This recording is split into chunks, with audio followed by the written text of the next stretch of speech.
Good evening. It is 5:30, so we will call this meeting to order. Gee, I wonder why we have so many people tonight. It's so nice to see. Welcome everyone to our regular board meeting, of Vancouver Public Schools. Before we get started, I wanted to share a few thoughts and reminders. We want our boardroom to be a welcoming, safe place for all and any of our community members and guests. As this is a business meeting, we do expect those in attendance to conduct themselves in a respectful way. We would ask that you do not interrupt the meeting, and if there is an immediate need that you have, such as an audio concern or question, please move to the back and let one of our staff members know. As a reminder, there is a designated space for any video recording and/or media. We will now get started with our business meeting and the items on our agenda. First, roll call. Director Sproul? Sorry. Here. Director Zavala Ortega? Here. Director Smith? Here. Director Barrows? Here. And I am present as well. And now I will give it over to Dr. Snell for superintendent's report. Good evening, everyone. Welcome to our last regular board meeting of the school year. Hard to believe. And we have a packed house tonight. It's always nice. This last meeting of the year, we get a chance to recognize a lot of amazing students and staff. So we're grateful that you're here this evening. Our tradition to start the meeting is one of our school bands or choral groups sings the national anthem. And tonight we have the Thomas Jefferson Middle School Band under the direction of Corrine Bennett. So if you're able, please rise and we'll do the national anthem.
May the audience please take their seats.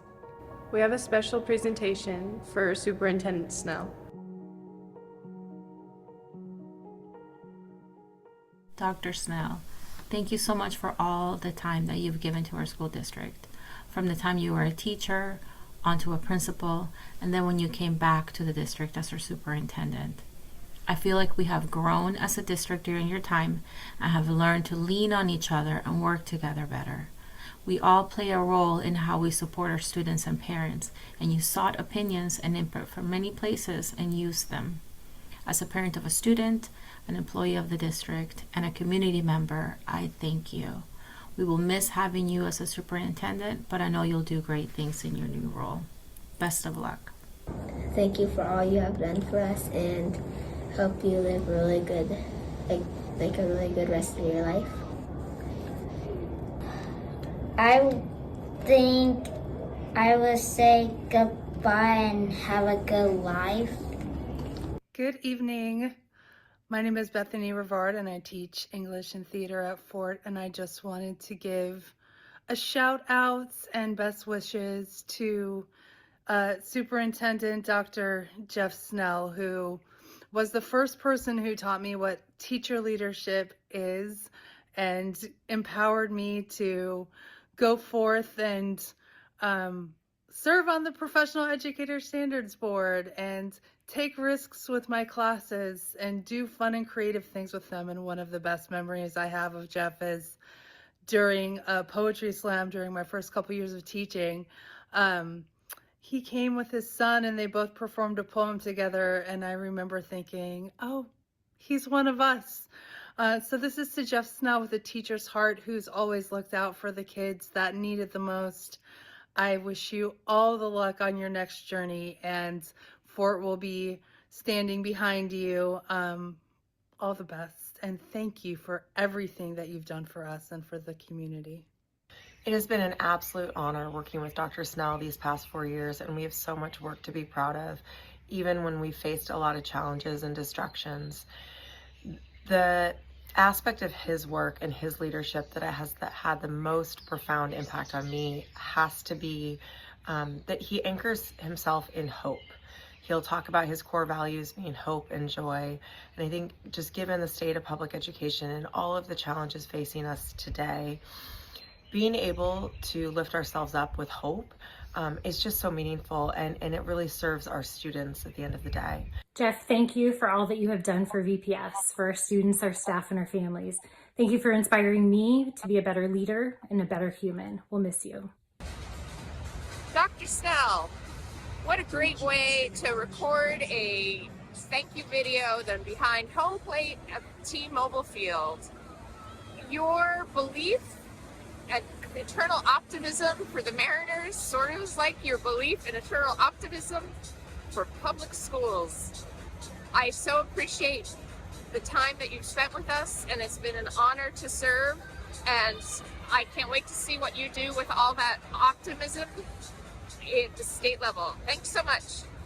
Thank you, Dr. Snell, for all of the hard work that you have done for this district, for your leadership, for the love that you have for this district.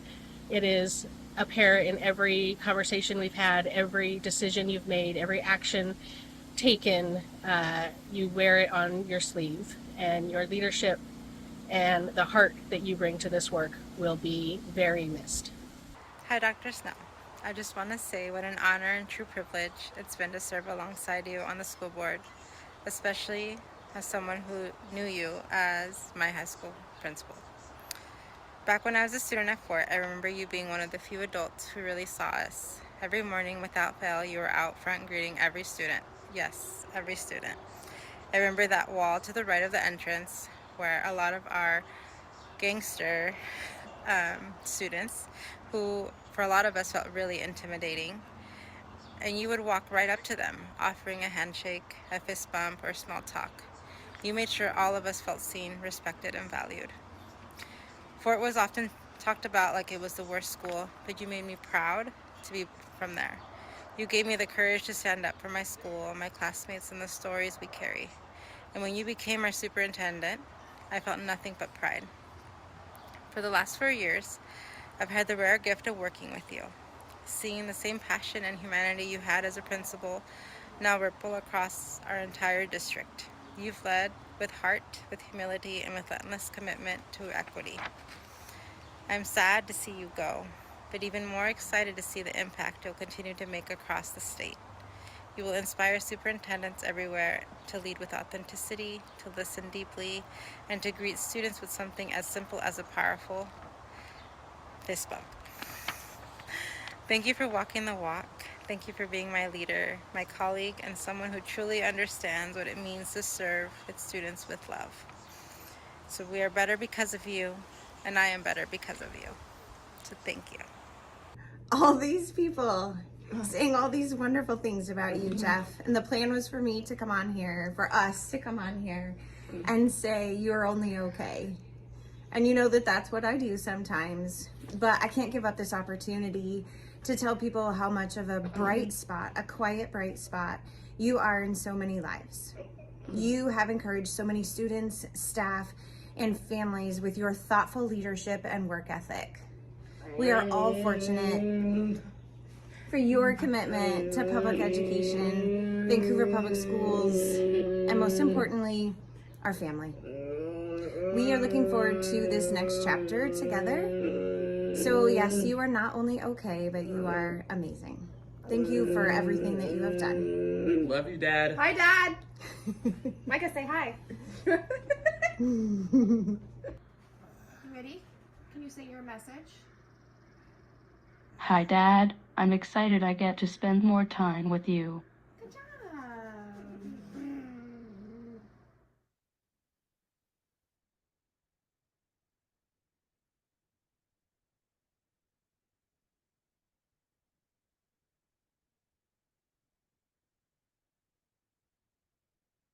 Oh, that was very kind. Thank you. I really appreciate the thoughtfulness, and you guys surprised me with that. So, thank you very much. I'm just gonna keep moving, otherwise I won't be able to keep moving. So, at the end of the evening, the band also performs another number. Sometimes the national anthem isn't their favorite one to play, so we always bookend at the end. So if you're still here, if you'd like to tune in via YouTube, you can watch them play Groovy. So I do have a superintendent report tonight, and want to get through that. And then there's a lot of people we want to recognize tonight. So please bear with me when I give you some of the information. The first is just to celebrate some of our bands. Many of you probably had an opportunity to see the Hazeldale Parade, and we had a lot of representation of students, just amazing students doing their thing. Really the essence of community, right? Parading through, playing music. We also had a culture parade a few weeks back. This is a wonderful tradition where our elementary students go out and parade around the fort and have an opportunity to be in the fort at the end and kind of rally as a community. So if you haven't experienced either of those yet, I would strongly encourage you to take advantage of those in the future. As you came in this evening, every time we have a regular board meeting, we update on the strategic plan and thinking about each student every day. And so there's a one pager out there that if you picked up, great. If you didn't, you can scan it or you can look online. This is a part of us showing the work that we're doing, that we're trying to continue to improve and make sure that our students are learning at higher levels and having greater experiences in our system. And I'm especially proud of the one tonight because this is a goal that's focused on our student advisory. And our student advisory set a belonging goal, and they have gained 8% since spring of 2023 in their belonging score, which is a combination of a number of questions. And so proud of the work that they've done, that each school they've set up what they call belonging interventions and student talks where they kind of bribe students to come in with tacos or wings or whatever it might be and share their experiences at the school. And those are really powerful. We get better by listening to students. And so every time we come together, we want to kind of give a qualitative picture of how we're doing with our strategic plan. So definitely a highlight this evening. Not a highlight is the budget staffing conversation. And I joked with Jefferson, who's always behind the scenes running all the Zoom and slides and audio, that he's seen too many of these presentations through the years from me. But it's important that we always timestamp kind of where we're at in the process, as the board has a very difficult decision each August on adopting a budget that, to be honest, has been lacking in the resources that I know that they want to provide to the community. And so we're at June 3rd in this timeline. July will be an important board meeting. There'll be a public hearing in August, and then the board will be considering the final adoption then. So just walking through a few of the budget highlights for people. I always feel like when I have so many people here for recognition too, it's like a captive audience. So I can make sure that you guys are aware of some of the resources out there. If you have questions or you want to advocate for what you think is most important. Our comms and budget as a finance team are just getting up the 25-26 budget online. And so this is a resource for you. This is a screenshot of the 24-25. It has frequently asked questions, the process, all that information for you. So I'd encourage you to check that out if you have an interest. The last meeting in May, we had some information from our legislature. We had some good news that there were some positives that came in from the legislative session related to our budget. And then unfortunately, there's also increased costs as things continue to escalate in how much it costs to do things. And we're still determining our special education costs, but we anticipate that we'll have a deficit again going into this year, and really some significant challenges for us to consider as a community. When we look at, and these slides I've shared many, many times, so if you're a first first time board meeting goer, I apologize, it's kind of hard to see, but basically it's the percentage of our basic ed staff that's funded by the state and the percentage of those staff members funded. So we just have a gap in that in terms of what it costs to compensate our staff and what they deserve, and the number of staff that we as a community feel is important. And so that gap, we closed last year. You'll see those trends coming up, but we closed it because we reduced nearly 250 positions, and that's not what people want, right? And we don't want to continue to have to close the gap by reducing positions. I know the board does not want to do that. We have some other just trend slides. Again, these are available for you if you want. This is our special education gap, and over the last 6 years, over 43 million of a deficit there. And then these are our non-staffing costs, and increases in utilities and insurance and those kinds of things are really creating a real difficult situation. Our district has been on a financial watch level for the state, as many districts, and in our community, many districts are making reductions across the county. One of the things that the board needs to think about in the future is how to increase days cash on hand. These is like our savings account, the rainy day fund. It's really hard to increase that when you see great need in the community and you want to try to meet that need. But it is something that the state's monitoring for us. So some next steps that the board's going to be considering under the direction of Interim Superintendent Blechschmidt is to kind of think about how do we increase the cash on hand. We are not going through a reduction in force process like we did last year. The second year of the biennium is coming up for the legislature, so that means that it's unlikely that they will invest large sums of money into public education. We're concerned about our current staffing levels with those trends that I was sharing with you. We're concerned about what's happening at the federal level and the impact that that's having on our staffing and some of our grants with mental health. We talked about those last at our study session. And so right now, as we look ahead to the future, it's very likely that we'll be facing with some reductions again without any dramatic changes at the legislative level. And so as we go into next year, you know, like we've done in the years past, really thinking about how do we think about savings throughout the year, really give consideration to open positions, things of that nature. And then we're going to need to partner with our labor leaders to better understand the priorities that they have and how we can reflect those priorities as we move forward. So it's a challenging landscape, not just in Vancouver, but in public education. And it's a huge opportunity for us. Like, you're all here because you've been touched in some way by public education. And so how do we come together, and what's most important as we move forward collectively as a community? It's been a privilege for me to work with school boards through the years, and this board is certainly reflective of individuals who give a great deal of time, energy, passion, love to try to do best. And it's hard. It's really, really difficult. So I'll see if the board has any comments on that before I move into some highlights of the evening. One final thing with that is some reorganization. We are not filling some positions at the central office level. And so Interim Blechschmidt will be taking on the superintendent role. He's still doing the business role. Janelle Ephraim will be stepping into an associate superintendent role for teaching and learning, still doing the other work. So we continue to kind of consolidate at the central office level, and just want to acknowledge the hard work of that team moving forward. So. Okay, well, I told you last time that I only had a couple meetings left, and I was going to highlight people I wanted to highlight and make people listen to me highlight them. So I'm going to go ahead and do that. I'm going to stop sharing, Jefferson, so you can play the audio. These are people that I just have the great privilege of seeing the district from this wide view. I get to see students, I get to see staff, I get to see families. Like, it's really an honor to do that. And I just want to shine that light on some of these people that just show up every day and you wouldn't even know them, right? They just do amazing work. And so the first group that I wanted to highlight tonight are our DRO team. And I chose specifically Jim Goss. He always hides in the back there, but he's the leader of the DRO team and just does a phenomenal job and cares greatly about everyone's children in our community.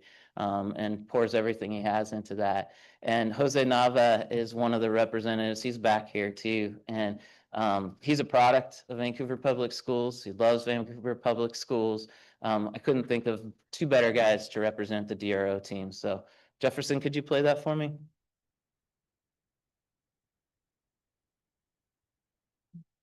Okay, so my name is Jose. I'm a district resource officer at Hudson's Bay High School. My name is Jim Goss, and I am the security supervisor for the DRO program in the Vancouver School District. I do this job, actually, I lucked into this job and then found out this is my love of kids, and that we, in this profession of a DRO, we may look like police officers and a little hard, but our kids quickly learn that we're here for them, to protect them and to help them.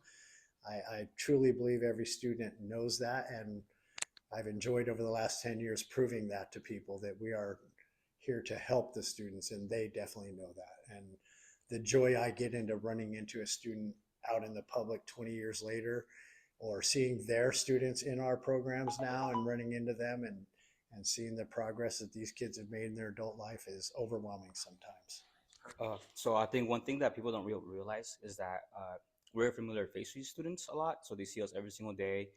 You know, we notice when they're like not having a good day. So we just go up to them and ask them, hey, how are you doing today? And with that, we take what we know and we try to just guide them, like tell them what we can do to support them, right? And not only that, one thing I really enjoy about working for the school district is that we also have a bunch of resources. We have FCRC, we have the TRIO, we have the Gear Up. We have so much things now today that we can help these students have a brighter future. And that's why I enjoy doing what I do. Could we give Jose and Jim and all of our DROs and on their thoughts?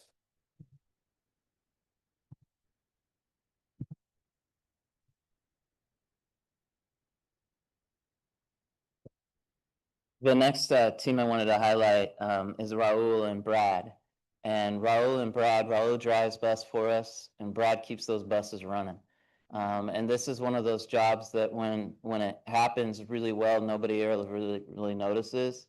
And then if anybody's ever late or something happens, then everybody notices, right? But they love what they do, and I wanted to highlight that. I'm Raul Moncrief. I'm a school bus driver for Vancouver Public School. And I am Brad Foster, bus mechanic and transportation for Vancouver School District. I started out nearly 30 years ago here as a mechanic. Came from my dad as a mechanic and learned how to do this, and started out as a service worker and worked into as a mechanic on the bus side of the shop, and kind of migrated over to the mower side and take care of all the grounds equipment and the trucks. And whenever they need my help on the bus side, I'm on that side also.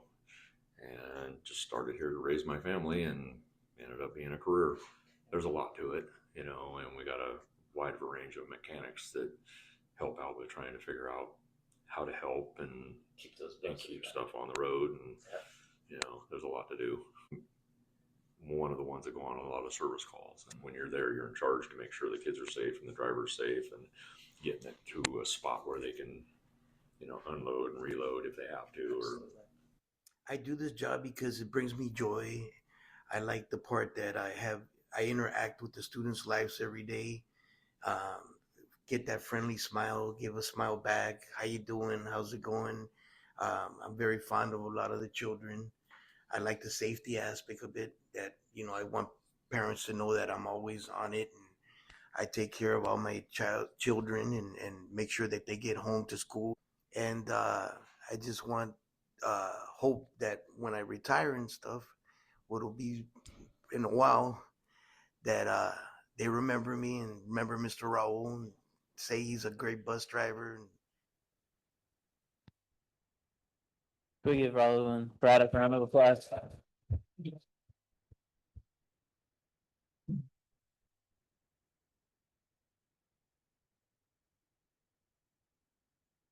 So our next team, and you all know the importance of a front office, like when you go into a school and when you get greeted by people and they just make you feel a part of it. And this Fruit Valley team in particular, I wanted to highlight because Kristen, I cannot, if I take Kristen flowers or something, I immediately get a coffee card in my inbox.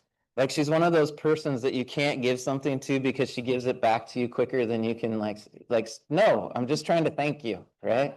And so I thought, well, I'll have the last laugh here. I'll make her get up and she'll have to talk to everybody. So this is the Fruit Valley team.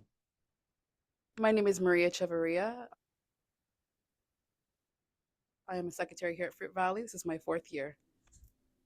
Kristen Stockwell. I'm the enrollment clerk at Fruit Valley Elementary School, and I am on my 10th year. Stacy Bulkey. I'm the Fruit Valley Family Community Resource Center coordinator, FCRC, and this is my 21st year. In coming to Fruit Valley, I think I was just blown away by the community participation, the staff participation, and you do feel the love when you come in the building. Whenever a sub comes in, they say, I heard this was a hidden gem, and it truly is. I would say as our role in the front office and the greeters, I feel like the number one thing we always do is making sure everyone is noticed. Greetings are always given, making people feel like this is a community where they are welcomed. We kind of naturally, not a box check, but naturally see people and we know their stories and we listen to them. And so I think it just connects us on a human level. As a young parent that had students in this district, I was often intimidated by the school staff. And so getting this opportunity to make those parents feel appreciated and welcomed and know that I'm sharing with them that I care about their kids and them. And it really, it just feels like where I belong. And it's the biggest filling of my bucket I get here. I think we take the time to build those connections one-on-one with everybody that walks through our doors, getting to know them, whether they're just a stranger coming by to stop by for the one time, or if they're here every day, just making sure those connections are being built. I think that greeting the families and the students with joy is a huge way that we've improved attendance and on-time participation. I think for me to smile and tell them a joke and how glad I am that they're here is loads better than saying you're 15 minutes late, go get your breakfast, right? So they come and they show up and they're happy and loved. They're included in, and there's this like genuine, like, hey, we're all family, we're a community here. And someone will come in and they'll look sad or something will look different. We'll say, hey, is something going on? And we really want to know. And I think families know that we really want to know. And I think that's special. Can we give Kristen, Stacy, and Maria a round of applause?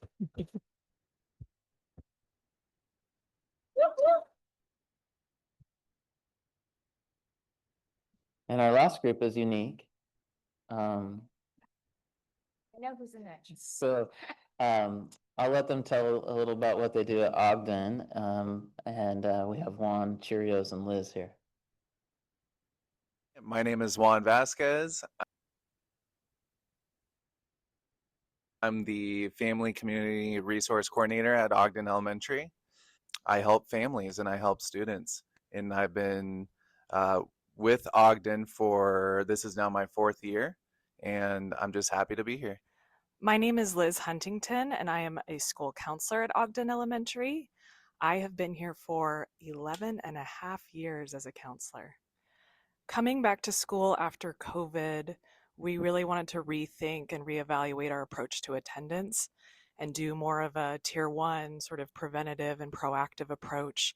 We had students and families and staff that felt reluctant and even anxious to return to school. After being isolated and disconnected for a long period of time, we really wanted to focus on building back our community. So we decided to kind of think outside of the box and really wanted to bring joy and connection to school. And so we came up with the idea of having a character, an attendance mascot, to represent this joy and really bring some enthusiasm around attending school. On a day-to-day, we're checking in with students and we're showing up on a daily basis and kind of setting an example of, showing up on time, ready, On a monthly basis, we get our school attendance mascot Cheerios to buzz around the school, hop into classrooms, and celebrate students for being at school. I would say for me personally, that's a major part of why I do this, is just seeing the joy that Cheerios brings to the students, and just seeing them get so hyped up really fills my bucket. One morning when I was walking into school, I saw a student from afar with her mother and her younger brothers, and she has these really wide eyes, and she's tugging at her mom's shirt sleeve, saying, "Mom, Mom, look, look." And it was one of those moments where I look behind me. I'm like, certainly she's not referring to me, but she's pointing at me. And as I get closer to them, she says, "Mom, that's the lady that brings Cheerios around the school." So that really represented the joy for elementary age students. They really relate to this character, and we really have seen those positive gains in our attendance trends over the last 4 years, from I think it's about 42% of tier 1 attendance, 90% or above, to 57 now over this span of time. So we're encouraged by that, and really excited about the joy and the connection and belonging that it's bringing to Ogden. Could we give the Ogden team a round of applause?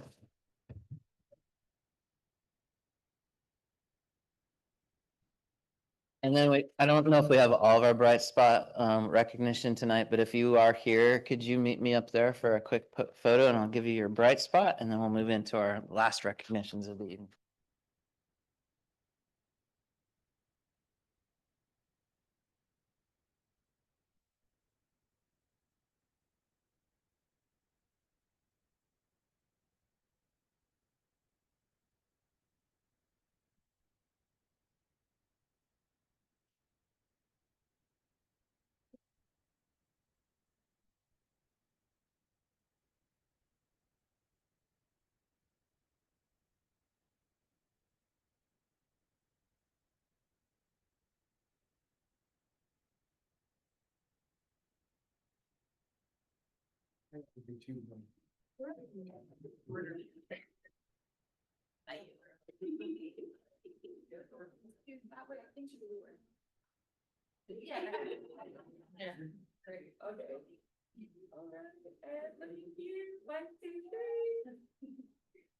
Got it.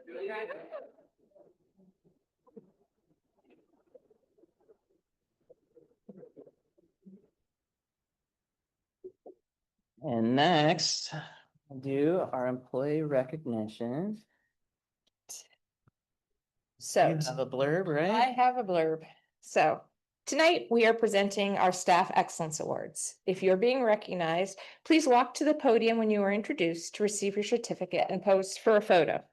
Once everyone has been honored, we will also take a group photo. So just stay back there after you get your individual photo. If you choose to leave after this portion of the meeting, we ask that you exit quietly. Following that, we will also do a recognition of our students and staff and other awards and celebrate their accomplishments. And if you are being recognized, please walk to the podium when you're introduced to receive your certificate and pose for a photo. Again, if you choose to leave after this portion of the meeting, we ask that you exit quietly. It's going to be hard for all these people to exit quietly. We recognize that. But before you start chatting, if you chat on the other side of the door, that would help us get the meeting going. So thank you. Thank you, Director Decker. We do have a monthly annual Employee Excellence Award program, and these recipients were all nominated and selected by their peers. And if you're interested in learning more about the program, you can go online and you can even nominate somebody. So I'm going to get right to our award winners. And our first award winner is Victoria Bernal. And Victoria, could you come forward?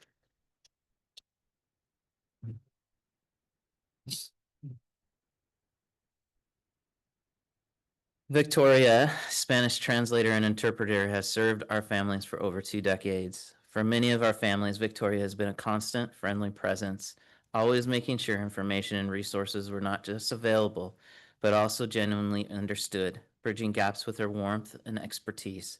As one of her nominators shared, Victoria is well loved among the families she served and is known throughout the district for her professionalism, responsiveness, and advocacy for our underserved and often marginalized students and families. If there is an evening event, Victoria is there. If there is an IEP meeting, she is there. Victoria volunteered to organize and support a Spanish spelling bee at MAC, and it was a huge success to encourage biliteracy and student growth. She is a true advocate for students and their families. Victoria's impact on our families has been immeasurable, and we wish her all the best as she enters retirement. Thank you, Victoria.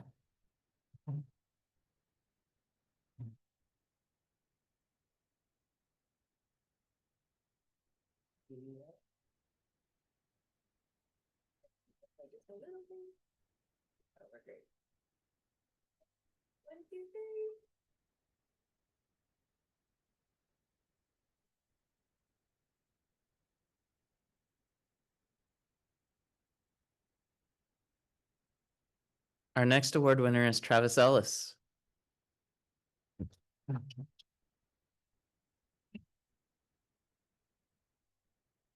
Travis is also a district resource officer. He consistently demonstrates unwavering dedication and a profound commitment to the well-being of our students and staff. His impact is best captured by his nominator who shared, Travis's presence is truly a gift to every building he supports. Always willing to step in when extra help is needed, Travis consistently goes above and beyond, whether it's covering school events, supporting athletic games, or simply being a reliable and reassuring presence in the hallways. He makes it a priority to greet students and staff with kindness, creating an atmosphere of safety and connection wherever he goes. In our building, his visits are always welcomed with excitement. Students look forward to seeing him and truly enjoy the time he spends at our school. Travis brings a strong, steady presence that helps everyone feel secure, supported, and seen. Travis also serves on a staff advisory for us. Thank you, Travis.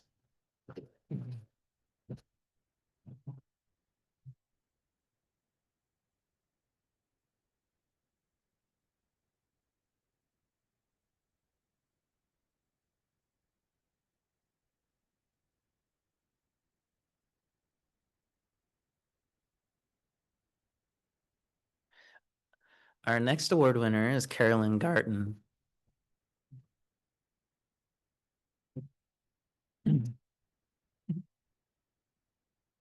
Carolyn, known to many as Mrs. Kindergarten, is the heart and soul of Roosevelt Elementary's Yellow Wing.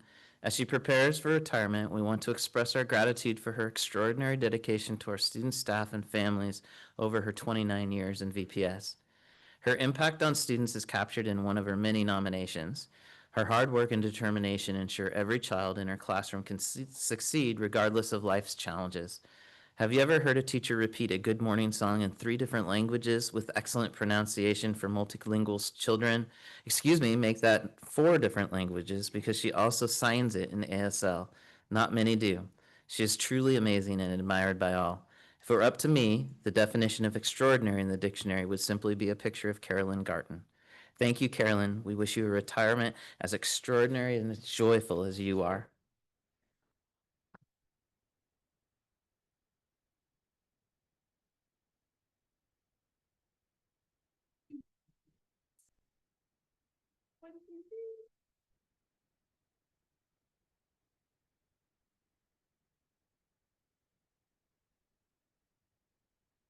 This is like the MVP list of employee excellence tonight. Like, we're really highlighting a lot of amazing people. Our next award winner is Steve Lorenz.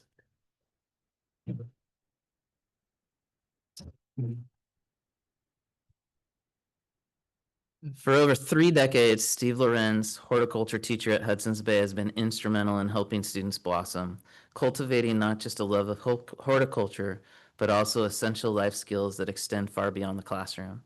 Steve's teaching philosophy shines through in the way he empowers his students by fostering hands-on experiences that build confidence and real-world expertise. An example of this is the transformation of our annual plant sale. Any of you all participated in a plant sale? Yeah. Over the years, this sale has grown into a thriving community-wide event. Beyond just tending to plants, he coaches his students on interacting with the public, developing business skills, and discovering their own capabilities. As his nominator shared, every student feels they are part of this community, and the students truly enjoy learning from Steve. Thank you, Steve.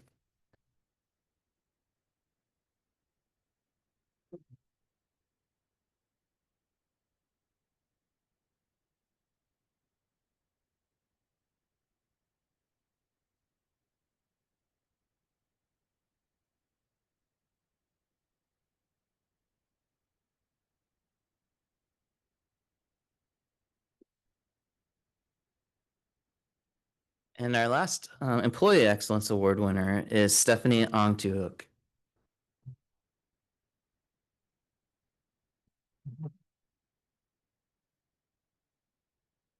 Stephanie is one of our amazing Spanish interpreters and translators. As shared by her nominator, Stephanie's work extends far beyond simply translating words. Stephanie is an excellent interpreter, but she does so much more than just thorough and accurate translation. She knows our students and families well and builds relationships of trust over time. She is quick to reach out to check in with school administrators to raise areas of need or attention. She is a kind, tireless, and consistent partner. She is an advocate for our kids. It is clear that she genuinely cares about our students, family, and community. I really appreciate her knowledge and partnership. She often makes me aware of issues that might be bubbling up with individual families or in the community, and is quick to recommend practical next steps to build better community partnerships. I gotta say too, with both Stephanie and Victoria, one of the funnest things that I've gotten to do, because they're so professional in their translation, is I always end by making them translate how amazing they are to the group, and they have to do it. And they always do it, and they look at me like, but it's true. They're incredible. So Stephanie, congratulations.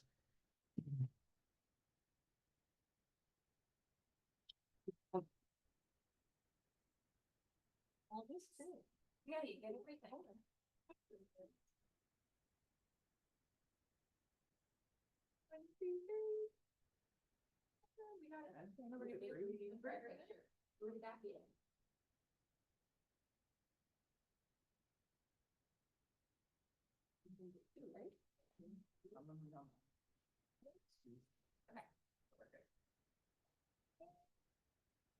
Everybody looking here, and 1, 2, 3.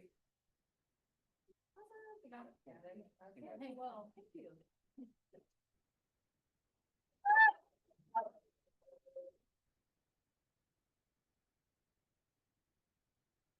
So we're next to student recognitions and some staff mixed in here. And our first award winner is Isaac Dennett. Isaac, could you come forward?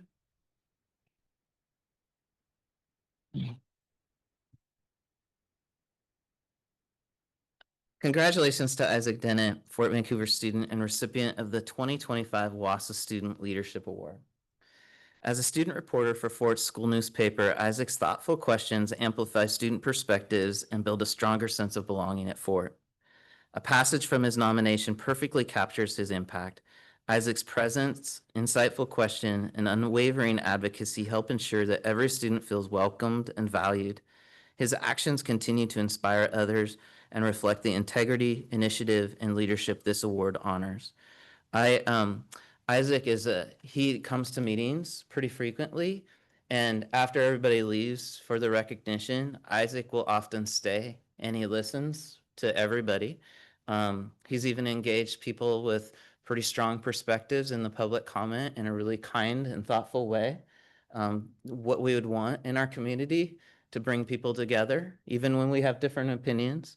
And he will ask me really tough questions too, and schedule follow-up because he wants to better understand the decisions that the board are making and how it impacts his students and their experience at school. Like, he is the epitome of what public schools should be. So congratulations to him.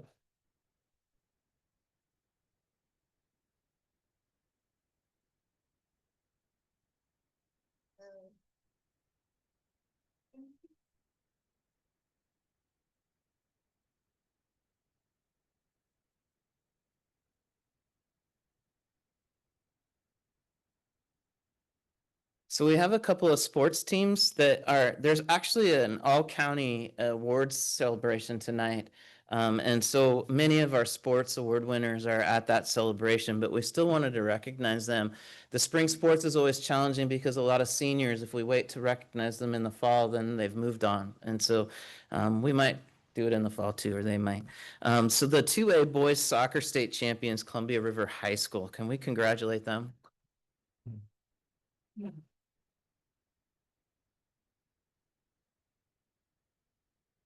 And I'll just share, we asked Coach Newman to share just some thoughts on the season. The Columbia River boys soccer team finished their season with a 22-1-1 record, earning a league, district, and state championship, scoring 98 goals and conceding 20. During the Final Four weekend, the boys outscored their opponents 5-1 over the two games, showing not only their ability to score, but that defense stepped up in a big way against strong attacking teams throughout the state. You can tell a coach wrote that, right? Yes. The senior class will walk away from this program with an 89-4-1 record over their 4 years, leaving a lasting legacy talked about for years to come. The bond the players created over the last few years has felt like a family and is what we feel drove this team to come out on top this season. The coaching staff could not be more proud of this team and the future of Columbia River boys soccer. Congratulations to them.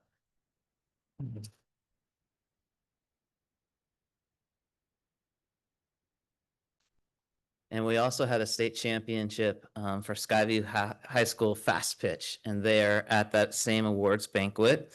Can we congratulate them?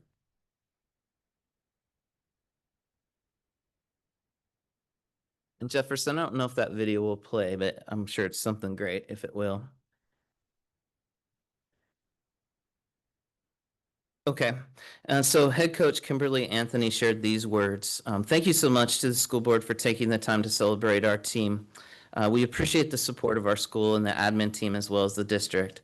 In the previous 3 seasons, our team has finished 2nd and 3rd at the state tournament. This year, it was our goal to finally win it all.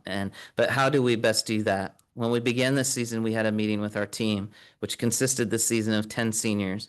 They are wise beyond their years, and the consensus was that we want to focus on creating more memories, deepen our relationships, and live in the moment. If we do that and we outwork our opponents every day at practice, good things will be inevitable. So it wasn't a state championship or a bust mindset.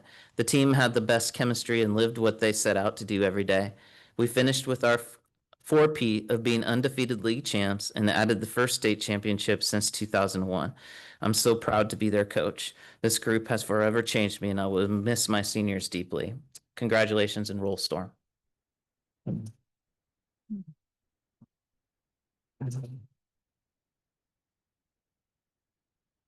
Now it's going to play. That's when they want it.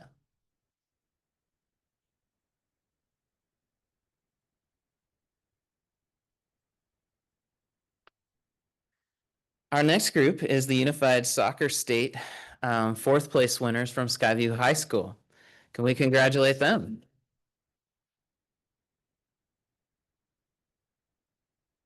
Congratulations to our Skyview Unified Soccer team who took home 4th place at the state tournament last weekend. This is an incredible accomplishment, and we couldn't be prouder of their dedication and teamwork.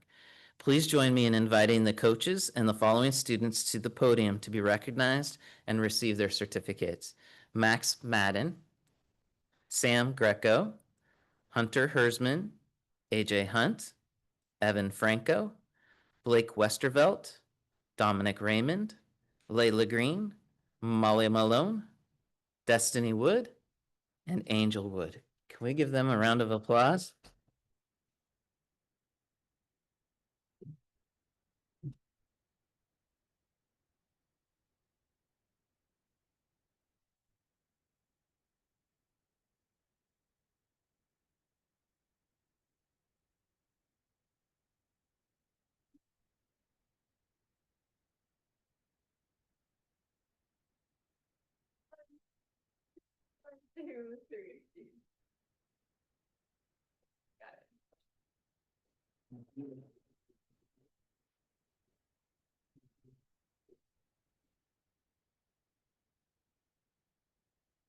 Your clapping hands are getting a little tired, huh?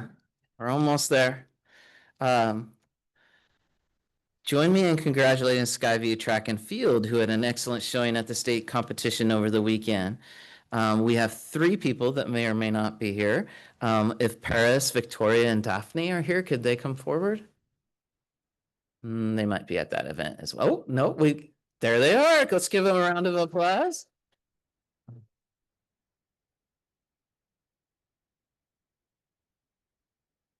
Paris earned 5th place in the 200 meter. Victoria earned 4th place in the 300 meter hurdles.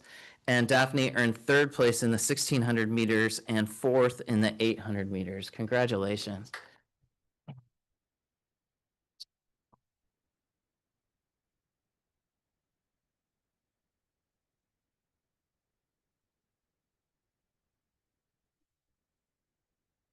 Open up the certificate. Yeah, exactly.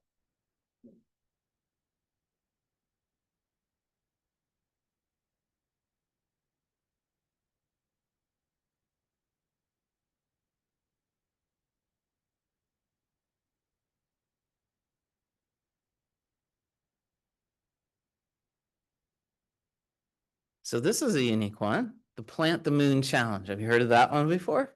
We have the grand prize winners from Skyview High School. Congratulations to Skyview students Casey, Olivia, Sophia, and their advisor Aaron for earning the grand prize in the 2025 Plant the Moon Challenge. Are they here? Could they come forward? Please come forward.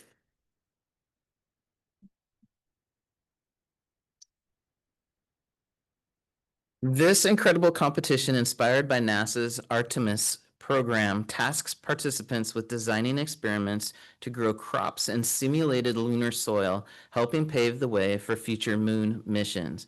And do you guys have something coming up with this too? Like, what's coming up? You want a grant to go to the Kennedy Space Center in June, or the end of June now. Yeah, this board had an item added to their agenda because you guys won, so you can go. So that is fantastic. And when will you go? Okay, we wish you the best. Can we give them a round of applause?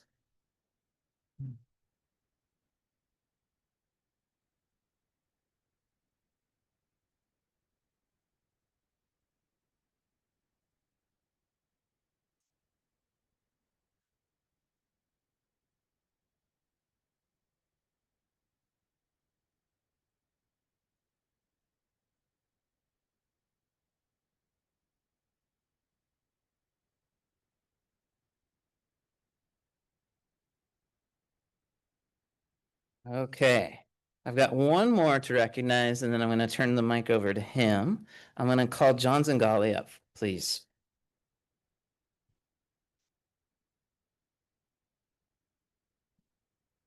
So I know John wants to highlight his students, but before we do that, I'm incredibly proud to announce that John, as a social studies teacher at ITech, has been named the 2025 Washington State High School National History Day Teacher of the Year.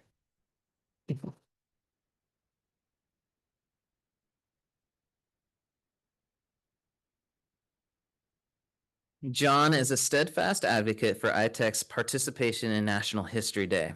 He consistently empowers and guides students through their research projects, helping them explore topics that resonate deeply with their interests. Tonight, we also have the pleasure of recognizing several of John's students for their remarkable achievements in the NHD competition. John, do you want to tell us about them? And I'll click for you. Sure. Okay.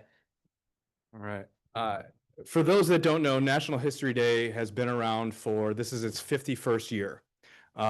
It is a program where students tackle a topic and a theme every single year and build either a museum exhibit, create a historical performance. They can even write a paper if they want, a website, or what am I missing? Oh, documentaries.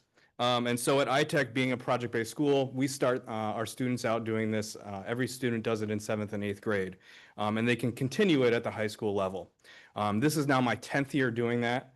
We've now built a program from having 5 kids 10 years ago to this year over 240 students participated, and at regionals, we had over 1/6 of our school participate. This year, we took our largest group, 51 students, to the state competition. What you'll see today are 24 of them were qualifiers and finalists at the program, and we qualified our largest group. 12 and 4 are going to nationals. We leave Saturday night for Washington, D.C. and the University of Maryland. So one of the things I love about this is the theme and how kids build the skills that will transcend them and make them better individuals later on in life. They will learn research, writing, citation, speaking skills, and most importantly, resiliency and time management. So today we're going to honor several different teams. At our middle school level, I'd like to call up Mila, Elisa, Juliet, Adelaide, and Delaney. They did, yep. Right here. These young ladies created a historical performance about it's called Women in War Isn't Whack, the Women's Army Corps. And it's about some of the first women that got accepted into the military and how they had to fight and change roles, change people's ideas of what women could do in the military. And so I'm so proud of what these ladies, they placed 4th in the entire state. I know it wasn't what he exactly wanted, but I was so incredibly proud of the work they did. They had to write from scratch and memorize an entire 10-minute performance and perform it on the spot every single time. It's incredible to watch, and I'm so very proud of you all. They're just, well, yeah, come up here. All right, next up at the middle school level, we had our team museum exhibit. This was we kept tying for 3rd place at the middle school level, like all the time. And just so you know, only the top 2 go to nationals. It's very difficult to get there. So I'd like to call up Jimmy, Keone, Ezra, Austin, and William. And I think we have 3 of them. Come on up.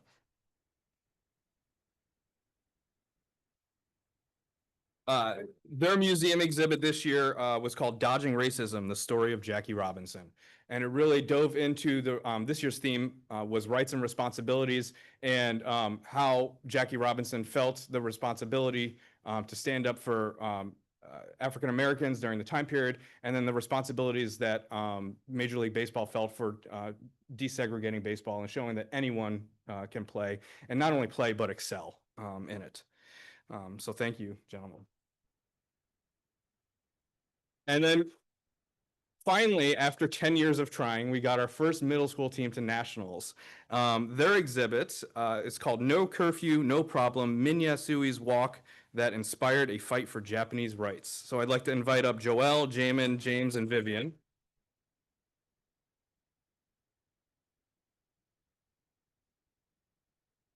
For those that don't know, Minya Sui was a Japanese-American lawyer from Hood River, Oregon, and in Portland. And he actually, before most people know about the Japanese incarceration, they know about the Fred Korematsu case. But actually, Minya Sui challenged it first.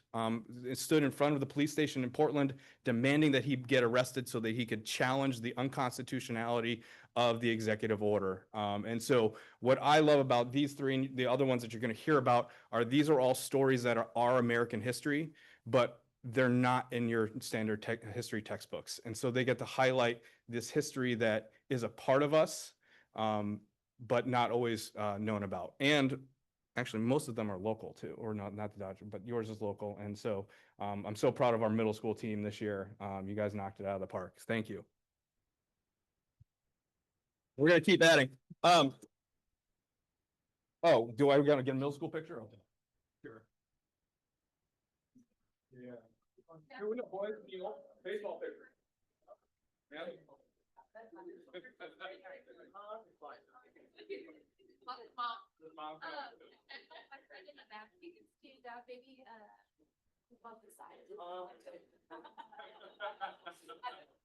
Okay, pretty good. Yep. All right. And on the count of 1, 2, 3. Excellent. Everybody got it?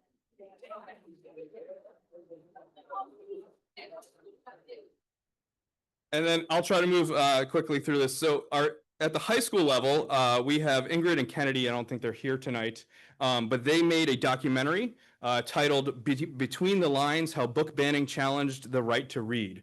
Let's give them a round of applause. They really wanted to understand all the book banning challenges that have been going on across the country, and then we're able to trace their lineage all the way back to like the burning of books at the Library of Alexandria in like the 1600s. And so it's really fascinating to see these kids do that. It was a 10-minute documentary. They have to cite all their sources. It's really incredible work. And then we had a lot of success at the high school level this year. So I'd like to call up Olivia, Paulina, and Danny, please.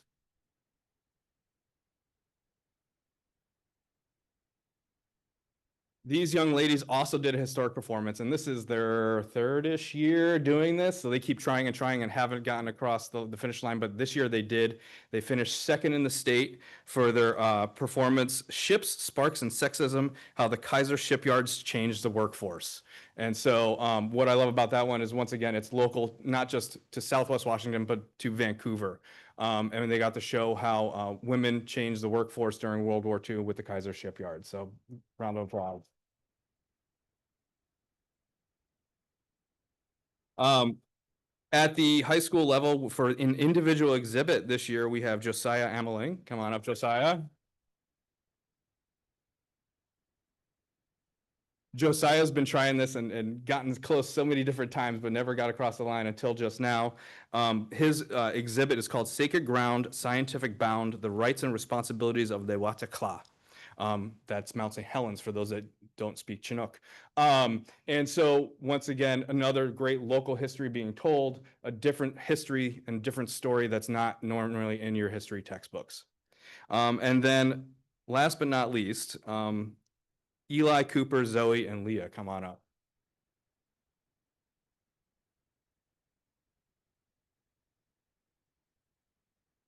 This team took first place in the entire state of Washington for their team exhibit called Damned and Displaced, How Industrial Ambition Uprooted Native Spirit. Specifically, this one tackled the damming of the Columbia River with the Grand Coulee Dam and the rights that were taken away from the Spokane tribe of Indians out west. They conducted primary source research with tribal members. It is truly a sight to behold. Eli and Cooper, this is their third straight year going to nationals. Round of applause for that. And it's Leah's second time on their team. So one of the things that I love about all this is these kids learn resilience. They experienced failure all throughout this, like coming up through middle school, and it builds these things and it makes them better people. But these are the young historians. Washington State is a very hard competition to just get to. And the fact that they made it this far is truly humbling, and I'm honored to be their teacher. So thank you all.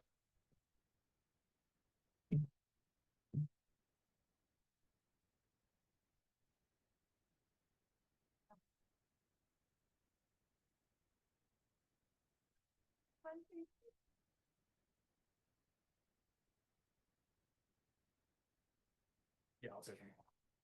It's a big pile. Just one. I wouldn't be remiss, and I have to use my place of privilege to say this too. This program is amazing. These kids will tell you some of them have been working on this stuff since August of last year. That is months and months of blood, sweat, and tears. Right now, the federal government has cut all funding for National History Day. There is nothing left for next year. Even at the state level, it is being cut. So they say all politics is local. If you want to help your students and help other students do this, we need to contact your senator, contact your congresswoman, contact your state legislators, and talk to them about fully funding our education program, because history now more than ever cannot be repeated. And this is the program that helps us move our country forward. Thank you.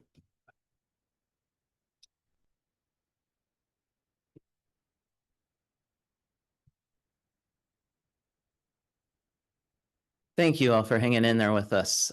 This is our last recognition, certainly not least. It's a Skills USA state competition for video news production, and we have two teams that I'm going to call forward, and then I'm going to ask Elijah to talk a little bit about the program. So if we could have Elijah, Cooper, Nishan, Niles, Connor, Taimi, Talon, and Jacob come forward and please be recognized.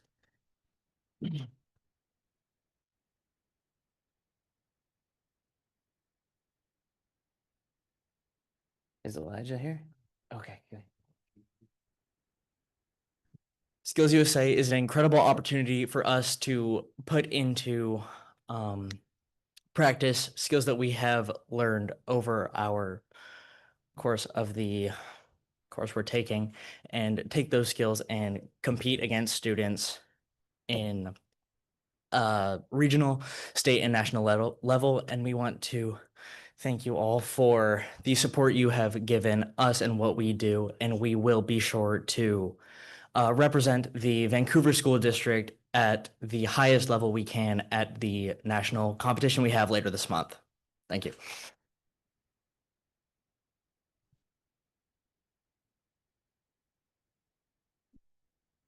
Open up this Y'all just this way a little bit too. Okay. And look at you. 1, 2, 3. Got it. Okay.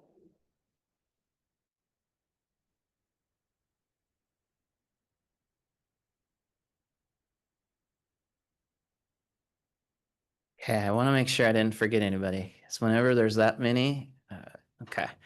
So now is a good time. We'll pause the meeting a bit. If you were here just for the recognition portion, you're welcome to make your way out. Won't offend anybody. We'll take about a 1-minute break here, and then we'll resume the regular meeting. Thank you all for attending tonight. Thank you. Thank you. Thanks.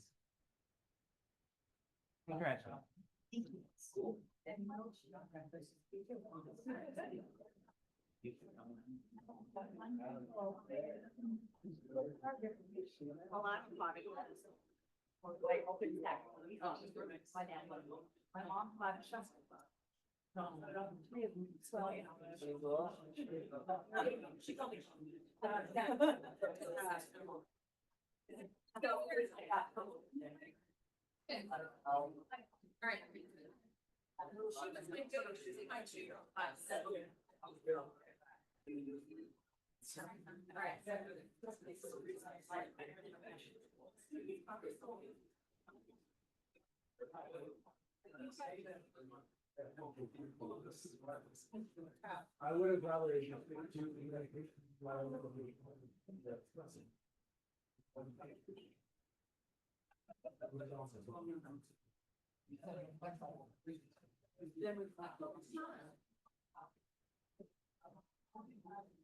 All right.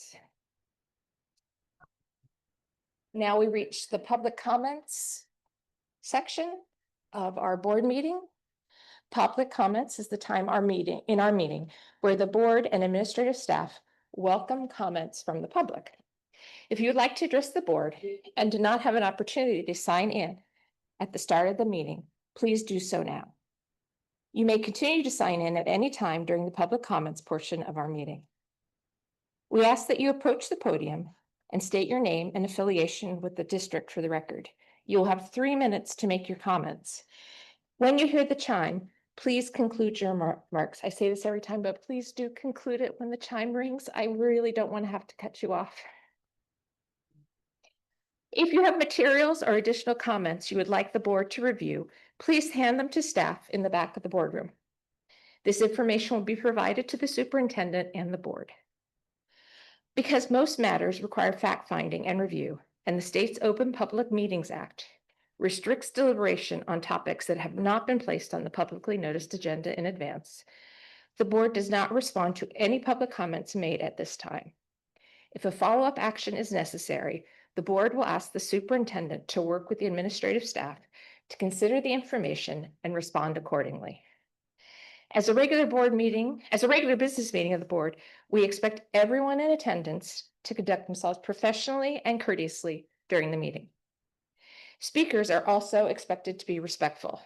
The board asks that personnel complaints be submitted in writing rather than during a public comment. Please also remember that your words have an impact and that you, not the school district, are responsible for what you say during public comment. We caution all speakers that it is possible that your statements could violate the rights of others under various laws, including laws protecting privacy and laws prohibiting defamation. If you are unsure of the potential legal effect of your remarks, you should seek independent legal advice. In any case, we ask you We ask that you help us model for our students what a respectful and inclusive community looks and sounds like. We also ask the audience to refrain from clapping, cheering, or commenting while others give public comments, whether you are in support or against. We recognize that there are diverse beliefs and feelings across our community, but one thing that we have in common is that we all want to do what is best for our children. We are here today to work towards their future. Disruptive conduct by speakers or the audience may cause the meeting to be adjourned and all audience members to be removed. Finally, the board appreciates, listens, and cares about the broad range of perspectives in our community. Thank you in advance to everyone who provides public comment. I believe we have one on Zoom.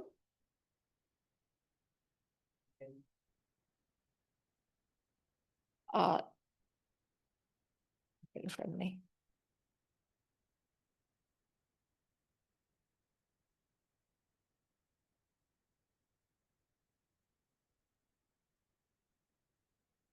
Boyce? Boyles or Nicole Isler? Rosemary Boyles. Nicole has said she was going to be in person.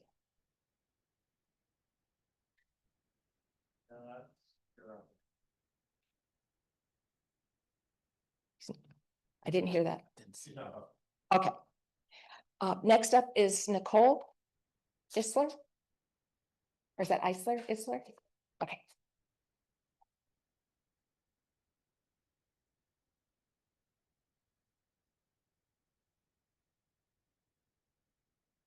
Hello. Goodness, I didn't want to be first. My name's Nicole Isler. I'm a mom who has a first grader at VITA. I'm vice president currently on the PTSA, and I'm incoming president for the year. And thank you, Ms. Decker. I saw your email today as I was heading over here, so I really appreciate that. As you know, probably from my email and some others, the lottery system and sibling preference has really been a point of contention at VITA, and our community is just so strong, and community participation is really what's helping that and keeping the school together. And what we're wondering is, if you use a lottery system to ensure equity and representation amongst all schools, it would stand to reason that in following years, by letting siblings have preference, you would maintain that same representation. Siblings should have a preference, then do the lottery for the remaining spots. The strain that it could have in a family, especially the underserved populations like low income and single parent households, I can't tell you how hard it is. And as a working mom, I work full time and my husband works full time. The thought of my son going to a different school than my older son and having to navigate that, and I understand bus systems and things like that, but as a child who grew up taking a bus, I have nightmare stories about that, and that's something I'm not comfortable putting my 5-year-old on a bus. I'm proud to say that I've been extremely active in the PTSA for VITA. And if I had my 2 kids at different schools, I really think that involvement would lessen, if not outright disappear. And something else that someone brought up to me is, I think with a lot of older kids, we're thinking about them, we're thinking what they want to do, like with other choice schools, right? People aren't looking at the younger siblings, and they need to have this sense of belonging. And when my son didn't get into VITA, my youngest, he was asking, why me? What did I do wrong? Like, why is my brother there? Why am I not there? Because it feels like his school, because we are so involved. And I think people aren't looking at what this is also doing to the younger kids, the younger siblings who really want that sense of belonging. And I think when you're coming into kindergarten, which is overwhelming and daunting for a lot of kids already, just knowing that you have a sibling there is so reassuring and just helpful. Thank you. So, yeah, thank you. Next up, we have Kelsey Potter.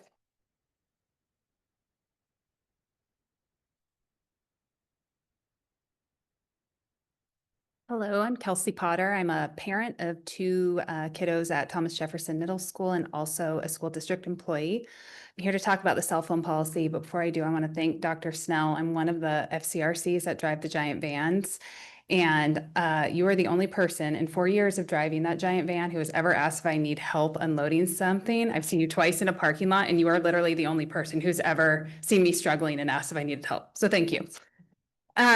So the off and away policy already is in place at the secondary schools where I work and at my daughter's school, and it's proven difficult to enforce. I routinely observe students using their phones during class, either because teachers are constantly having to choose between cell phone management and teaching, or because students constantly request to leave the classroom to use their phones.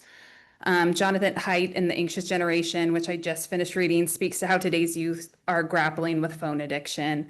Studies show the presence of smartphones in schools undeniably contributes to a decline in adolescent mental health, manifesting in higher rates of anxiety and depression. These devices distract students' focus and hinder their ability to concentrate on lessons and deeply engage with academic content. A month ago, I asked 8 students I was working with at Skyview to share their screen time for me from the previous 24 hours, and it was a school day. Not a single student had less than 10 hours of screen time on their cell phone, and I had 2 girls, one who had 18 and one who had 20 hours.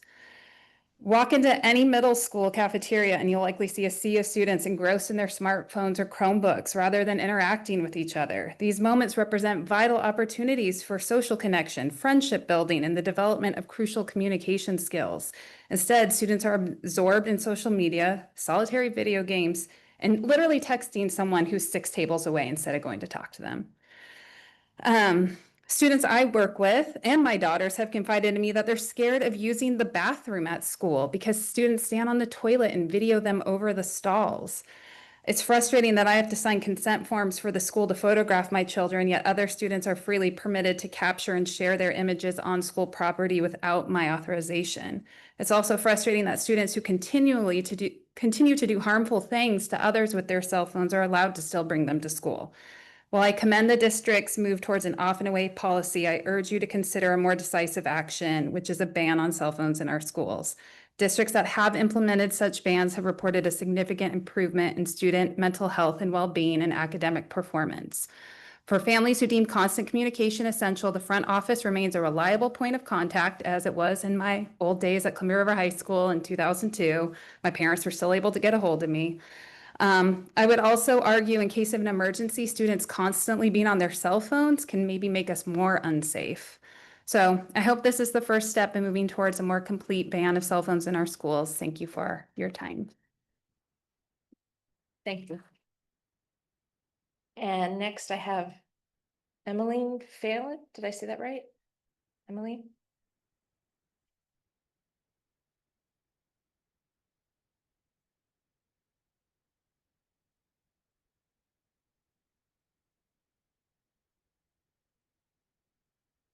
Thank you, Superintendent Snell and the VPS School Board. I'm Emmeline Phelan, and I'm a 4th grader from Sacagawea Elementary. I'm here tonight because the FCRC position at Sacagawea was cut next year. And I want to talk to you about Ms. Starr and her importance to our community. Ms. Starr has helped so many kids and families get what they need to succeed. If you don't have money for clothes, she can give you some money for clothes, or even help you wash the clothes you do have. She can do the same thing with food. She helps kids get food bags, and she runs a free food pantry outside on days when it's sunny and days when it's cold and rainy. She gives students school supplies and feminine products if they need it, and never questions it or acts judgmental about it. Miss Starr always has your back when you need it most. One of my friends lost her mom, and she helped them talk it through and get through that really tough time. Also this year during Human Growth and Development, she helped our counselor, Miss Kelly, make the classroom feel like a safe environment for anyone to share their thoughts and feelings. She is also funny and patient with anyone, no matter how big or small the problem is, or how many times they come to her asking for help. Miss Starr is important to our school in so many different ways. Not to mention, she's also super nice. I would like to request that you consider keeping her job at Sacagawea. Without her, our community would be at a total loss. Thank you. Thank you.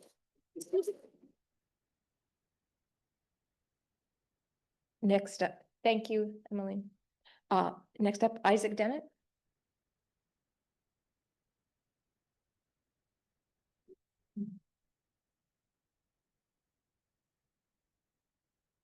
see.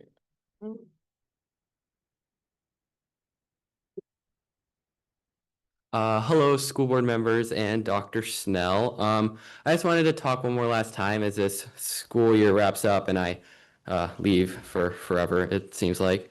I just wanted to say I was thankful for how much you guys have just like communicated in general through like this budget crisis situation and executive orders and how you've responded to them. And I wanted to say thank you for the good job you've done with that.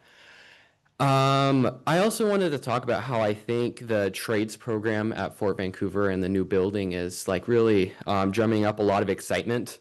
Our students are very excited, and the kids who are already in the welding program at our school are even more excited because they get more stuff. You're so greedy.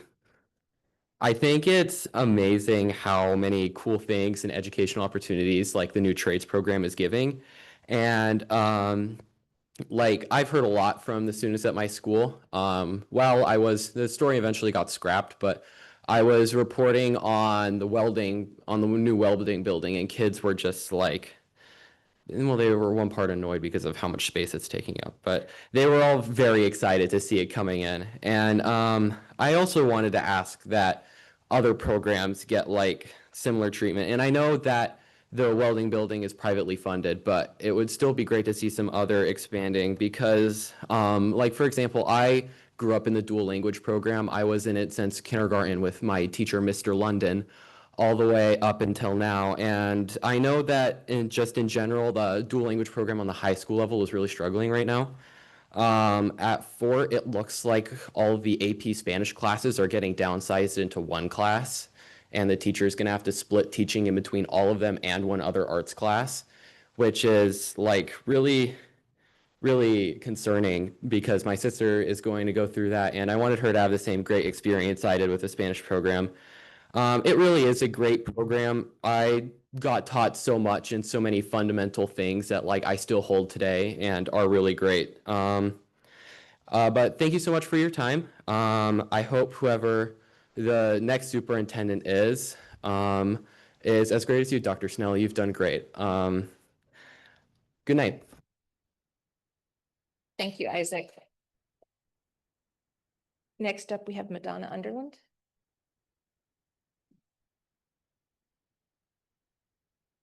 Hi, I am Madonna Underland. I am a kindergarten teacher at Sacagawea Elementary, and I'm also here to talk about the FCRC position at our building.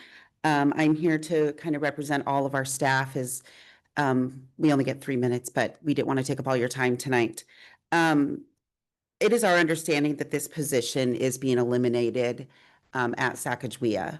I've been at Sacagawea for 12 years. In that time, we've been part of the mobile FCRC, and now we've had Brenda Starr as our full-time FCRC at our school. I can't tell you how having a full-time and the impact of having a full-time FCRC is immeasurable at our school. We are a Title I school by the laws of the state. I do know that we don't always get all the Title I funds from the district. But we are a Title I school with many families who have benefited from what having a daily FCRC person has been able to provide. I was noticing when we did the bright spots at the beginning of the meeting that 2 of them were FCRC people. And that is how Brenda is at our building. She is that bright spot. She is that one that students can go to, that families in crisis can go to, that when the family had no gas and literally pushing their car into the parking lot, she had a gas card ready for them right then. We didn't have to call for a mobile or wait till our day to have that being delivered. The proposed loss of the FCRC and its devoted coordinator, Brenda, would cast a shadow over our school community. Our FCRC serves as the heartbeat of Sacagawea, weaving together families, students, and staff with vital resources, ranging from the fresh food pantry that Emmeline talked about, that is there on cold days, sunny days. Brenda is outside ready for that. Food bags, communication with the community members. We have close relationship with Chuck's Grocery. They give us fresh fruit. I mean, my kindergartners have fresh fruit because of this impact that Brenda has had. Without the FCRC, Sacagawea will find it challenging to uphold VPS's core values of equity, belonging, safety, and community. And as a staff, we just implore you to explore avenues to sustain this resource at our building. I do have other letters that I will give to the staff from them. Again, it's heartbreaking. We do understand the position. Maybe they're at the start of the school year, but then what? It's just very heartbreaking. So thank you. Thank you. Next up, I have Jenny Archica.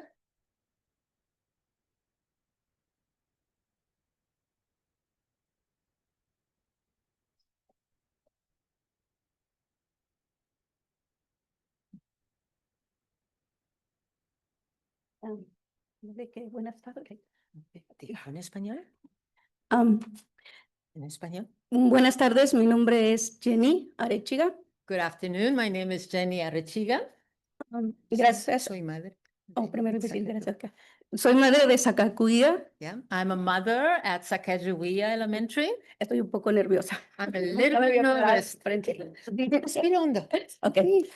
Vengo a hablar igual del programa que quieren eliminar para nuestra escuela. I'm here to also talk about the program that is being talked is going away. En este sobre hay varios proyectos. In this envelope, I have several projects que la señora Brenda y yo hemos creado. That Miss Brenda and myself created.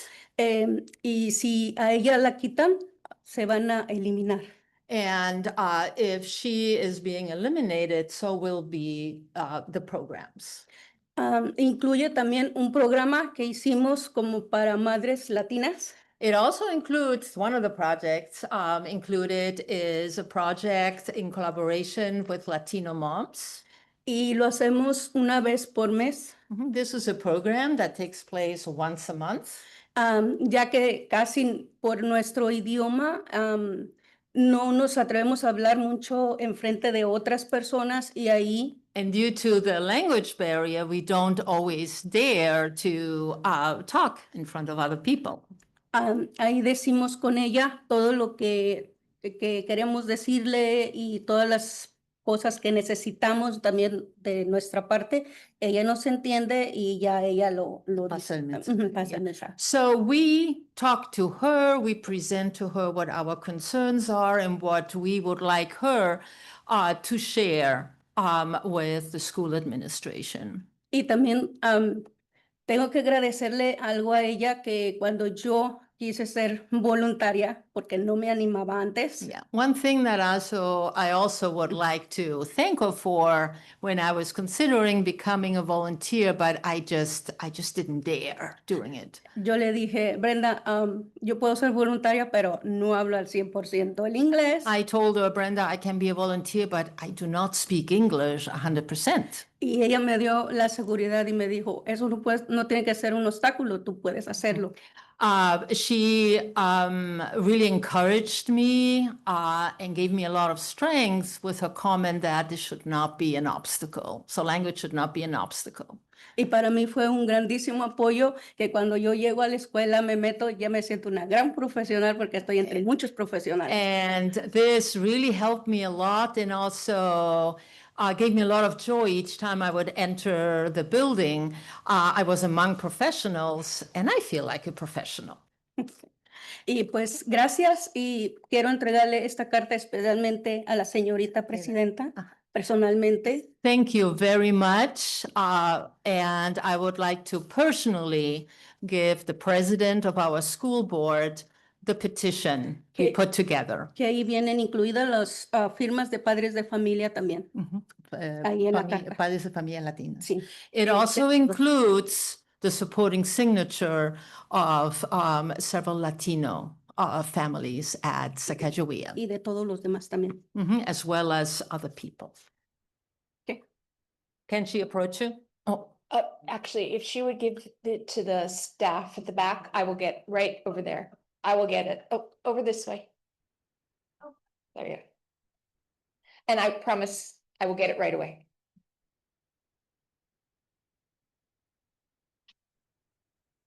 Thank you, Jenny. Next up is Deacon Lich. Deacon, I'm not going to pronounce your name correctly at the end. Sorry.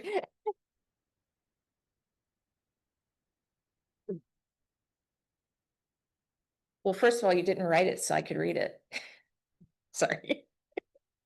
Sound like an educator. Hope everybody can hear me all right. Good evening. My name is Deacon Letnich.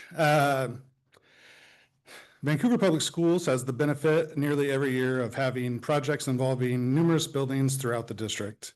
These projects are often awarded to the lowest bidder, which is a fairly normal practice. As a member of the Laborers Union in Vancouver and the roughly 600 members in Southwest Washington, I would urge this board to consider adopting a similar resolution as the draft from the city of Ridgefield that I will read into the record and provide copies to the board as well. This draft resolution speaks to disallowing contractors with poor safety records from performing work on any given municipality's projects. I would encourage this board to consider similar language, especially with the expansion of its CTE and welding programs that I commend the board for. The access to trades and training, I think, is a very big part of educating our kids and our future. But we need to make sure that the competent adults in the room are also capable of performing that work without maiming and injuring those kids. I have just a highlighted section I'll read into the record that the city of Ridgefield is considering adopting. This is a draft, and it states, in regard to the safety record, the bidder shall not have had any serious or willful health or safety citations, violations, or penalties issued by the Washington Department of Labor and Industries during the previous 3 years of the submittal date, unless there are extenuating circumstances and such circumstances are deemed acceptable, in this case to the city. Such violations demonstrate a lack of effective maintenance of workplace operations and required safety protocols, which are critical to complex public work projects of this scope. For the purpose of this criterion, quote, serious health or safety citations, violations, or penalties, end quote, is defined per the Washington Division of Safety and Health, or DOSH, as a violation when there is a substantial probability that death or serious physical harm could result from one of the following in the workplace. 1, a condition that exists, or 2, one or more practices, means, methods, operations, or processes that have been adopted or are in use. And the documentation is the bidder shall submit a list of any serious or willful health or safety violations issued by the Washington Department of Labor and Industries within the previous 3 years of the submittal date and description of extenuating circumstances, if any, associated with the violations. Was that the most fun anybody has had tonight? I just want this board to consider putting language in place that protects the board from liability, the students or young workforce that may be working on those projects from being harmed or injured, as is the case with a particular contractor in the area who had another incident today in Woodland where someone was almost killed. So I'll have hard copies available to the board and will be available for follow-up or questions at any time moving forward. Thank you so much. Thank you, Deacon. Next up, we have Larry Rowe.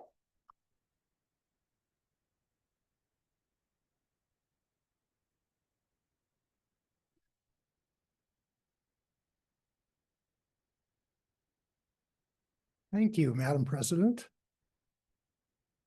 Board of Directors, VPS staff, and fellow citizens. I appreciate the practice. My name is Larry Rowe, and I live in a neighborhood served by Lakeshore Elementary School. And I want to add my voice in recognition of a member of this board who is transitioning to a new opportunity, our Secretary, Superintendent Jeff Snell. He told me not to do this, but I'm going to anyway. My perspective on his work: Dr. Snell has served our school district with compassion, foresight, and stamina for the past 4 years. His tenure began during the pandemic, and he oversaw our transition back to classroom teaching. He worked with his staff and the entire VPS community to refresh the strategic plan and mission. He has faithfully implemented the vision of our board of directors to increase the sense of belonging for all students, especially those who are identified as marginalized. In significant improvements, based on that, he has gotten more engagement from those students measurably in their attendance and from the families. His staff has implemented a board strategy to open new schools and retain staff in the hopes that the VPS enrollment would return to levels from 2018. When it became apparent that this hope would not be realized, Dr. Snell and his staff prepared our community and engaged in guiding us through the transition to a smaller student body. This was very difficult work performed with sensitivity and fairness. I believe that his experiences will be an asset to the Washington Association of School Administrators. I'm also certain the transition to Brett will be smooth. Thank you both.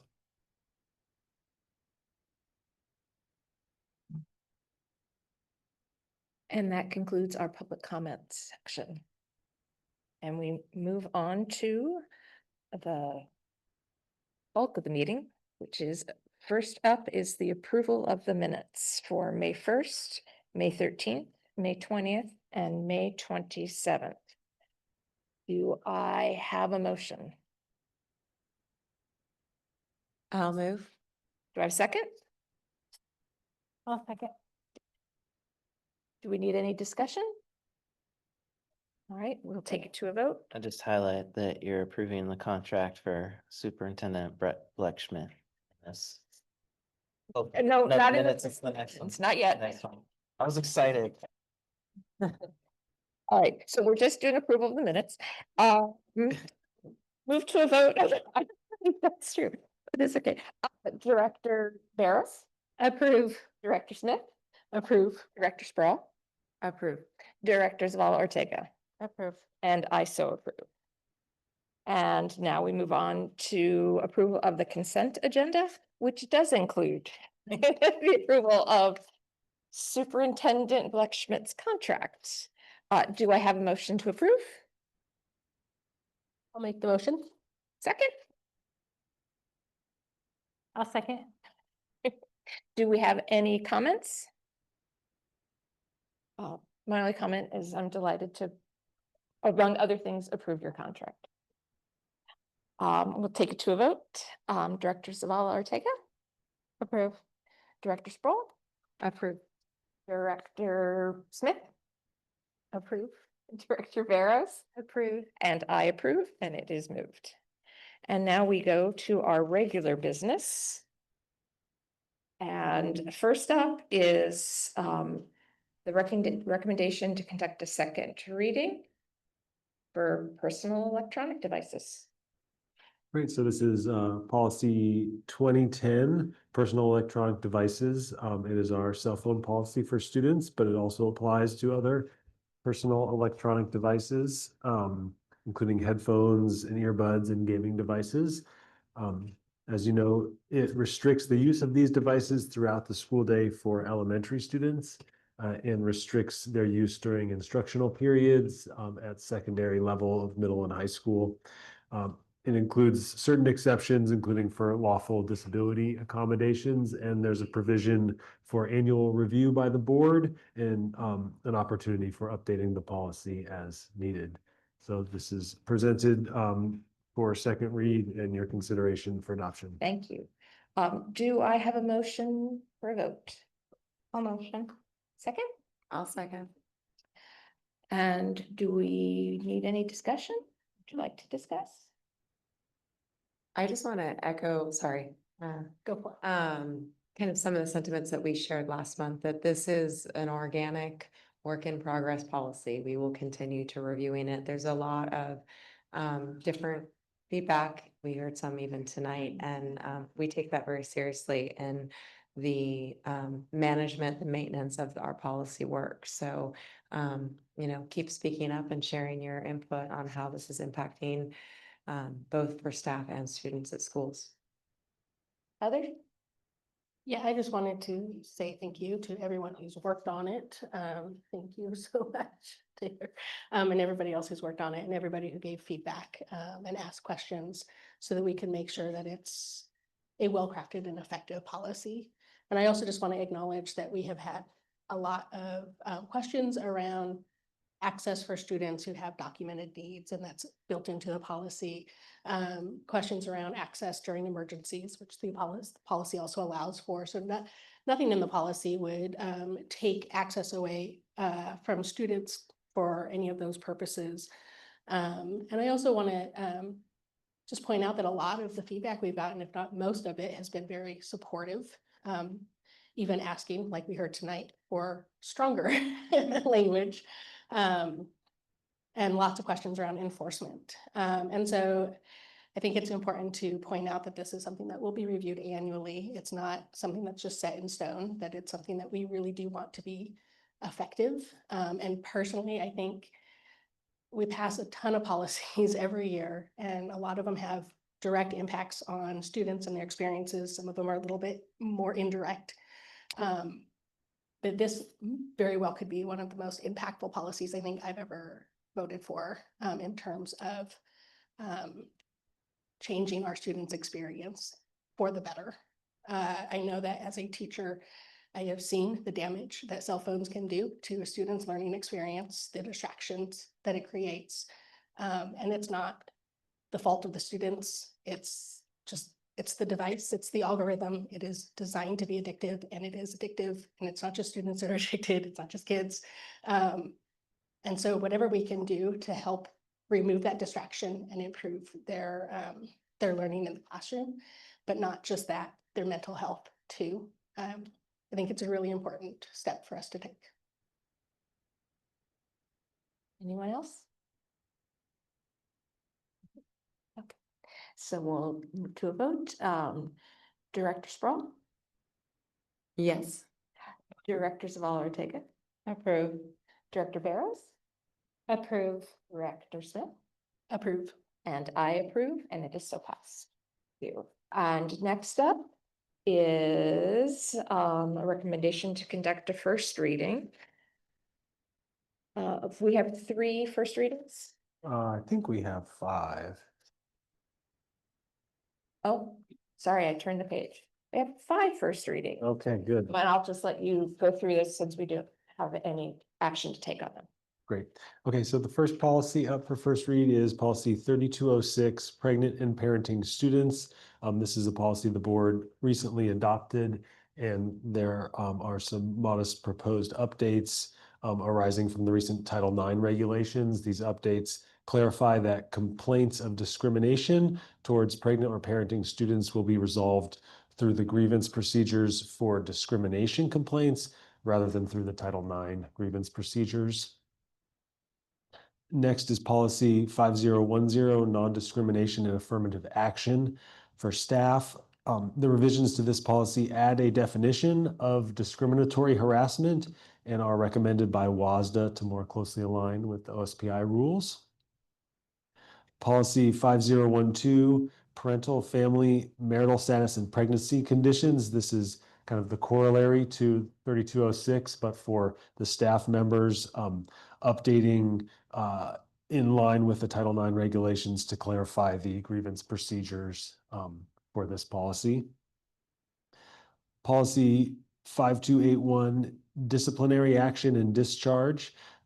The revisions to this policy were drafted in consultation with the Human Resources Department and would add a definition of excessive absenteeism and clarify that excessive absenteeism by an employee may be sufficient cause for disciplinary action. And then finally, policy 6801, capital assets. The revisions to this policy are recommended by WASDA and amend the valuation element of the definition of capital asset. That's based on federal guidance from the Office of Management and Budget guidance. Under the new definition, assets must have a value of at least $10,000 to be counted as capital assets. Thank you. There you have it. Next, we have Board of Directors report. Is there anyone to report? I just want to say this is our last board meeting of the school year. So next week will be, well, starting Friday, we'll be very busy with graduation ceremonies, which is always my favorite time of the year. I just want to also acknowledge all of the hard work our staff has put into our students this year, and we get to see the culmination of all of that hard work starting on Friday. Anyone else? Also, it's our last board meeting with Dr. Snell, so I just want to thank you for the past 4 years and all that you've done to support us and support our district. I would like to echo that. It has not been an easy 4 years, and but what I have constantly been so amazed by is your ability to thread the needle on very difficult problems. We've had a number of disagreements among the board or with community, and Dr. Snell seems always to be able to come up with, it's like magic, come up with a solution that creates cohesion and community and cooperation. And it is a superpower. And I've really never seen anybody be able to do it like you've been able to do it. And I thank you for that and so much more. Thank you. I also just, I wrote my stuff because I didn't write it right now, but I wrote it since I didn't want to cry. But I just want to say thank you. You've been an amazing friend, an amazing colleague, and I'm really gonna miss you. But I know you're just down the street. But you've been an incredible shoulder to work with this past 4 years. Like, I am very, very, very lucky to be on this board and to also work alongside of you. So I am happy that you represent Fort Vancouver High School, our underprivileged school. I'm happy to represent that school too on this board. And so I just wish you lots of luck. You are going to be missed. And so I'll see you later. When we were asked to do a video, I was overwhelmed because there were so many things I wanted to share. And also I hate being on video, especially if I have to record it myself. And I just thought of so many moments I've learned from your leadership. My first year as chair, and you were brand new, and there was quite a lot of conflict in the community around COVID response. And sometimes I'm not exaggerating here, somewhat frightening to be at this dais. And I think just your calm and your desire to connect with people despite their differences of opinion, it carried over to all of us. And I remember times when I was a bit trembly with the gavel and just feeling grateful for your leadership and your desire to keep the peace. And I think that that's kind of a trademark for a lot of what you've done for our district. Your former board shared with me when we were doing reference checks, we did, that you are a true collaborator. And that's what I really feel about our board superintendent partnership, is that we have worked as a team and worked through hard discussions, big discussions, and I'm grateful for your leadership. But I feel very kind of honored that you're going to continue the work fighting for Washington Public Schools, because I know that that's where your heart is. So thank you so much. I'm going to keep the love fest going just a little bit. Okay. When we were hiring for this position, we were very much a district in need, and you were the right person at the right time. And you met that need in a way that I was hopeful, but also pleasantly surprised that someone was able to navigate it as successfully and gracefully as you. I know that we can be a very highly engaged board, maybe even challenging at times. And you have always worked with us with a lot of flexibility and a lot of patience and a lot of creativity, and helped us navigate some really, really, really tough things. And so I appreciate that. And I know, like I said in my video, you love this district, and I know you're not leaving us, that you'll be in touch from time to time and hopefully nudge some excellent candidates our way when it comes to fill your very big shoes. Or I think if you're willing, we could explore cloning and work on Jeff's now 2.0, and that would be ideal. But I just wanted to say thank you one more time for everything. And I want to remind you that we all have your cell phone number. Don't worry, Brett, you're first. Yeah, just before you adjourn, I just want to say thank you for the board to take a chance on me and let me come back home and help. You know, I think that we made a lot of progress and there's a lot more to go. And I'm grateful for everyone that comes to these meetings and cares enough to share why public education is so important to them. And we're really at a crossroads, and we can think of it as a pessimistic, the end of the world type of stuff, or we can think of it as a huge opportunity. And we need to do things differently in public education, and we need to think bigger than we have before. And I'm glad that you're going to be here doing that. And I'm grateful for the team taking on a lot of additional work. So be gentle on them next year, please. And just continue to remind this community that I've maybe met a couple of individuals who have ill intent. And so over the next couple of years, we've seen these cycles, and they're going to continue. And there's going to be times in this boardroom where there's a lot of people saying a lot of things. And you are the only ones that really get to see all of that and make a decision on behalf of the community. And I hope that the community remembers that you're up here because you care. You don't get anything out of this. And will honor and respect you as elected officials doing the work that the community's asked you to do. And so I hope the best for that, because it's really easy to have things torn apart. It's really hard to hold things together, and we need to hold things together. Thank you all. Thank you. With that, we are going to recess to an executive session with the purpose of discussing legal counsel pending litigation. And I believe it should take 30 minutes, Mr. Fish? It should be about 30 minutes. It is now 7:25, so at 7:55, I will return to adjourn via Zoom. Thank you.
Good evening. It is now 7:55 and it appears that we will need to go 30 minutes longer. So at 8:25, we should be adjourning. Thank you.